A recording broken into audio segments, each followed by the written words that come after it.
Hello and welcome to Monson Made This. My name is Michael and I cook vegan food. So if you want more vegan recipes and videos about puppies, you should click the subscribe button below and also hit the bell notification so that you're notified when new videos come out. Today's video, I'm so proud to announce, is sponsored by Almond Cow, and they are the makers of this really cool plant-based milk making machine. I'm going to go through the parts of it and show you how easy it is to make a delicious almond milk, which we are going to make a pumpkin spiced almond milk. This is going to be great for making your own pumpkin spice lattes. And the coolest part about this machine is that you have the pulp left over at the end, which you can use for all sorts of recipes. And today I'm going to be using the almond pulp to make a pumpkin spice grain-free, gluten-free cracker. So let me talk a little bit about this machine, show you how easy it is to use. We'll make ourselves some pumpkin spice lattes and then get right into the cracker recipe. This is the Almond Cow machine. When you take off the top, you see that there is a filter basket here that covers up the blades. And I'm going to be setting the filter basket here into this little cup, which is called the collector cup. Now, normally this white cup here is for when you have made your almond milk, you put this filter basket back in here and it allows any extra milk to drain from it. But today we're actually going to be using this to make the milk so that we get a more concentrated creamer-like texture. So to this filter basket, I'm going to add my almonds, and there's a little line here, and you don't ever want to fill above that line, so it's just about a cup of almonds go in there. You could use soaked almonds. That will give you a little bit less pulp and you'll have to vary the recipe slightly, but by soaking the almonds, you can't make the milk immediately, but you can actually use about half the amount of almonds. So that's the benefit of using soaked versus unsoaked. Unsoaked, you can go right away, it's great. Soaked, you have to wait, but you can use about half the amount of almonds. So to the almonds here, because this is a pumpkin spice, I'm going to be adding a little bit of pumpkin puree. And that's just canned pumpkin puree. Not pumpkin pie filling. And then I'm going to be adding some pumpkin pie spice. This just has cinnamon, cloves, nutmeg, and I'm gonna add just about a teaspoon of that in here. All right, so then we're going to connect the top to the filter basket. It helps if you move it onto the side, shake it around a little bit, screw it on. And then we're going to be putting the water in this, as I said, into the collection cup. And we want just about 500 milliliters of filtered water. So normally the water would go directly into the machine. It takes about 5 cups, but in order to make a stronger milk, we're going to be putting the collection cup filled with the water in there. Put the filter basket and top into that. And then it's as easy as pressing this little button with the cute cow on it. And just about 1 minute later, we will have homemade almond milk, in this case, pumpkin spice almond milk. Before I reveal this delicious pumpkin spiced almond milk, I just want to tell you how you can get your own machine. There is a link below which you can follow to go to the Almond Cow website. And if you enter the code Michael at checkout, you will save $15 off your order. And you can get just the base machine, or there's a really great package you can get also that includes almonds, coconut, and oats. So you can make coconut, almond, or oat milk just fresh out of the box. So again, the link is below in the description, and use the code Michael at checkout. So let's open this up. Now normally this would then go sit into the collection cup to drain out a little bit, but because we're using the collection cup to make a more concentrated milk, I'm just gonna be putting this into a bowl. So this is our pulp. It's still quite liquidy. You could dry this out and make your own almond flour, but we're actually gonna be able to use it as it is, still with a little bit of liquid in it. Here is the collection cup with the almond milk creamer. And I'm just gonna pour it into this jar so you can see how delicious and creamy it is.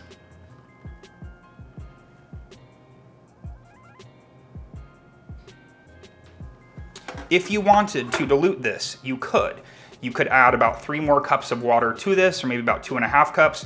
That'll give you about 4 cups worth of it, and that would be sort of your traditional almond milk texture. But this is really great if you're gonna be using it as a coffee creamer or adding it to lattes, because it's just gonna be a little bit thicker and richer. Now, you could drink it as it is right now or use it as it is right now, but I'm going to add a little bit of flavoring.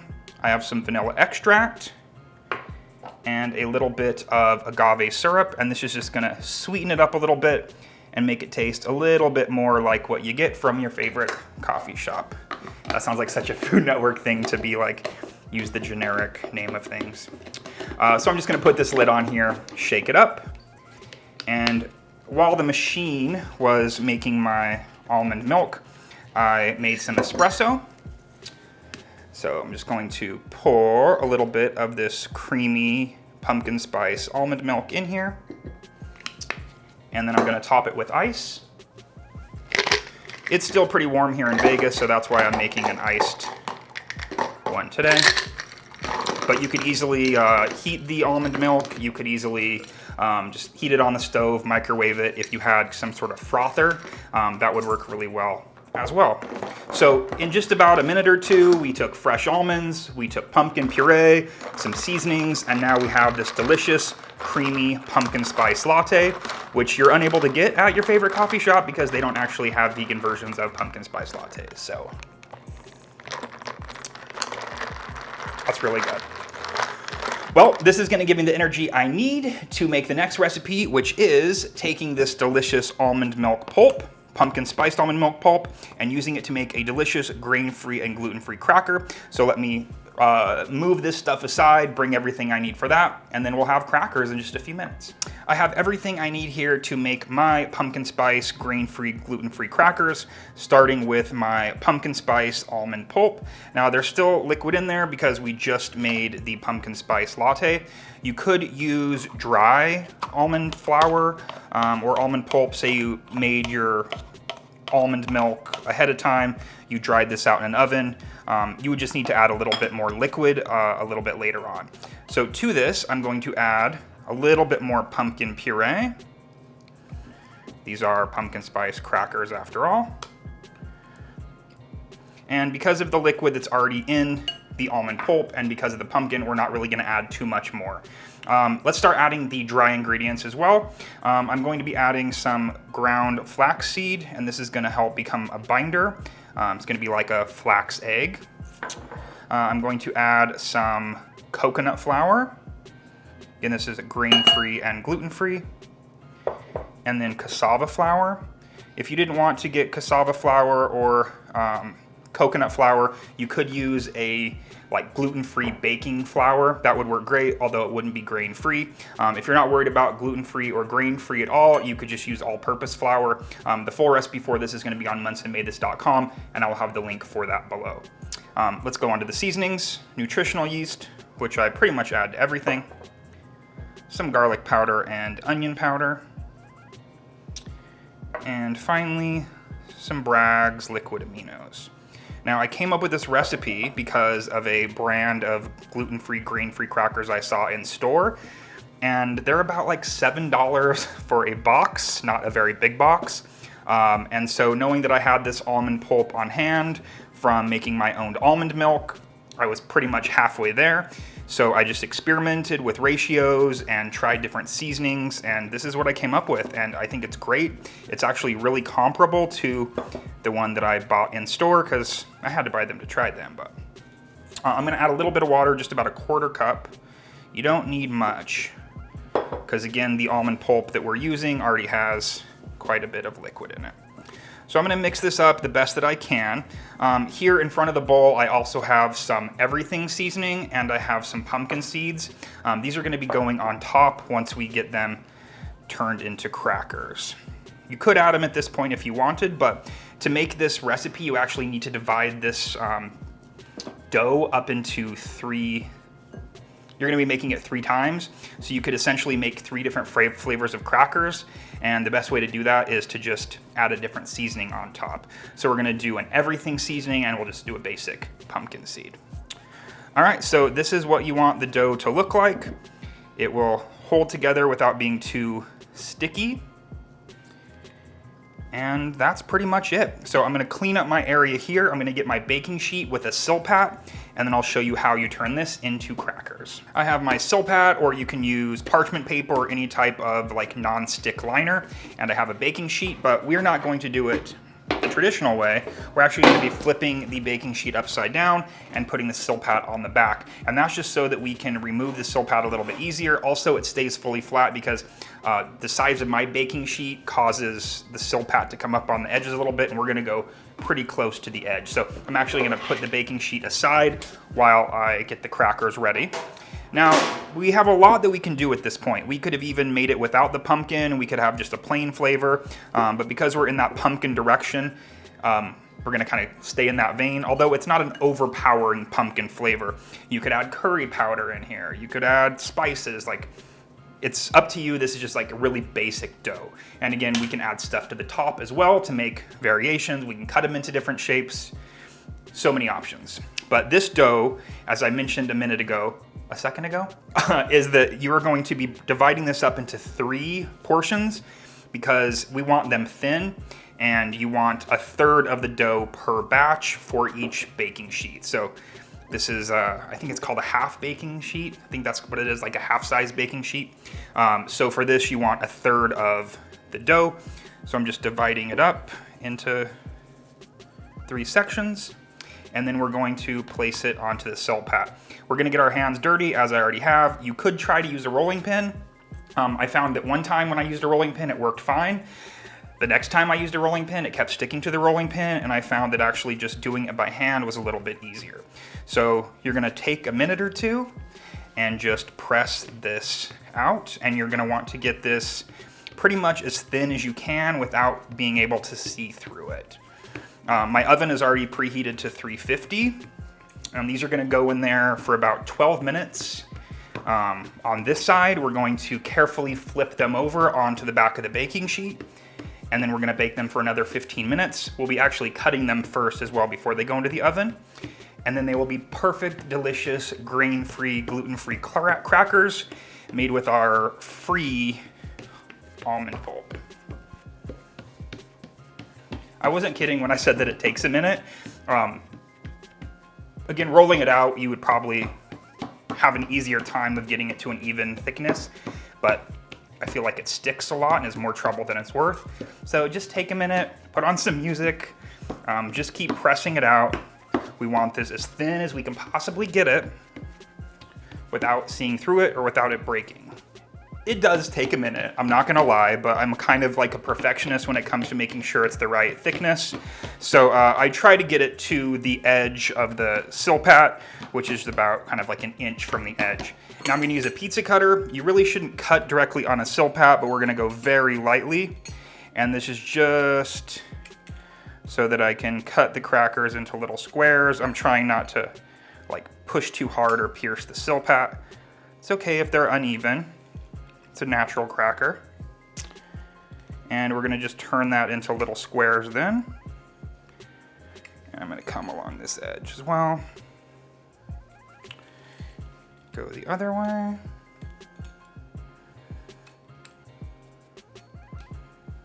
The thinner they are, the crispier they're gonna be, and I think the better they're gonna taste. All right, so very natural, different sizes. This is gonna go on the back of the baking sheet now, in the oven for 12 minutes. When it comes out, we will invert them onto the tray, bake it another 15 minutes, and then they'll be done. I took that batch of crackers out of the oven after 12 minutes, and then I just flipped this Silpat over onto the back side of the baking sheet and then carefully peeled it back. It was pretty hot, so be careful, let it cool for maybe a second, but you wanna peel it back. They're not gonna be cooked. They need to go back in, which they're in now for another 15 minutes.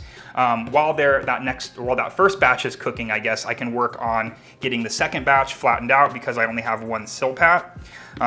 It helps me to just be a little bit more even if I break it up into 2 mounds and kind of let them go together. This batch is gonna be the everything seasoned one, so I'll be topping it with everything bagel seasoning afterwards. And then finally, what I think I'm gonna do to this last bit of dough is I'm actually going to knead in some curry powder and make kind of a curry spiced pumpkin spice cracker. So getting these flattened out, I'll season them up, and then by the time I'm done, those will be ready to come out of the oven. I have the next third of the dough flattened out, and I'm going to top this with everything seasoning.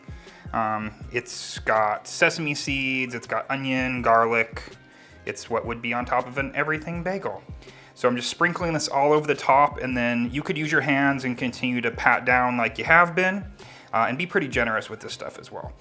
Or you can do like I'm about to do and use a rolling pin just to help get it embedded into the top. Just be very light about it.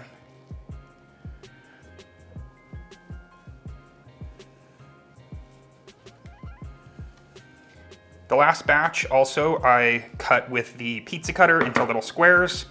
This one I'm going to make circles, and I'm just gonna use a shot glass, and I'm just gonna go get them as close as I can together and just cover the whole thing with circles. This one, of course, you will wind up with a little bit of waste because of the area between the circles, but they eat just the same. It doesn't have to be perfectly cut all the way through either. As they cook, they'll thin out a little bit and they'll still break apart nicely.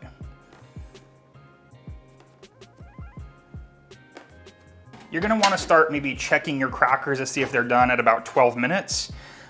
They're better if they're a little bit crispier than they are soft, but I just looked at these, so it was about 14 minutes they were in there, and I'm trying to put them on a drying rack. But you want these to cool completely so that they can get fully crispy. One thing is you definitely want them more cooked than undercooked. So if you try them after they've cooled completely and you find that there's still a little bit of a chew to them, because you know, we're all gonna have slightly different densities of these. So if you find that they're still a little bit chewy or they don't have the crunch or the crisp like that, then you can always just put them back onto the baking sheet and cook them for another 5 minutes or so. You want them fully crispy, otherwise they'll get kind of like, the texture is kind of like stale if they aren't fully crispy and cooked. Let's get this next batch into the oven. These are the circles with the everything seasoning. Back into the oven. These go in for 12 minutes. We'll flip them, go in for another 14 or 15, and then that batch is done. Let's set the timer. And I've actually already added the curry powder to the last bit, so I'm gonna get those out. Oh, well, I can't do it yet. Once these are flipped, then I'll use a Silpat, get these flattened out, and then we'll have our third batch of crackers. Here are the everything ones that we made circular shaped. So I'm going to invert the Silpat carefully, getting seeds everywhere, and then I'm going to carefully peel it back. If it seems like it's just not gonna happen, you could put it back in the oven for another minute or two. It might be that they're just still too underdone, but you want them to still be a little bit soft and pliable when you do this step. Also, if it seems like it's kind of sticking, go back to a corner. It's always gonna be more cooked and drier at the corner, so go as far as you can with one corner, then start on another corner, and you should be great. As you see, this one's gonna have a little bit of waste, in quotes, meaning parts that aren't circles, but again, they're gonna eat just the same and be just as delicious. All right, so let's just recap how cool this machine is. So I took almonds, whole almonds, and a little bit of pumpkin puree, and I turned it into this pumpkin spice almond milk, which I can use as a creamer in my coffee, or I can use to make a latte like I have here. Then I took the pulp, mixed in a few other ingredients, and I was able to make 3 different flavors of crackers. So I have the basic pumpkin spice cracker, which is gluten-free and grain-free. I added some everything seasoning to the top of these ones, cut them into circles, and now I have everything crackers. And finally with these ones, I added a bit of curry powder, put some pumpkin seeds on top, and now I have curry pumpkin seed almond pulp crackers. All this came out of this machine, so thank you again for sponsoring this video, Almond Cow, and just the possibilities are endless. You can make all your own different flavors of plant milks, from oat to coconut to cashew to almond, but the cool thing is that you have the pulp left over to use. Sure, you can buy almond flour, sure you can buy almond milk, but by using this machine, you just put in whole almonds and you get both on the other side. So thank you again for sponsoring this video. Thank you very much to those of you that support this channel via YouTube channel memberships. If you want to join, you can click the join button below. Thanks for those of you that are supporting me on Patreon as well. I really appreciate it. And if you want to support this channel without any monetary investment, you can just click the like button or subscribe to this channel as well. That both of those help this channel grow. So thanks again for watching. I will see you next time with a brand new recipe video. Bye.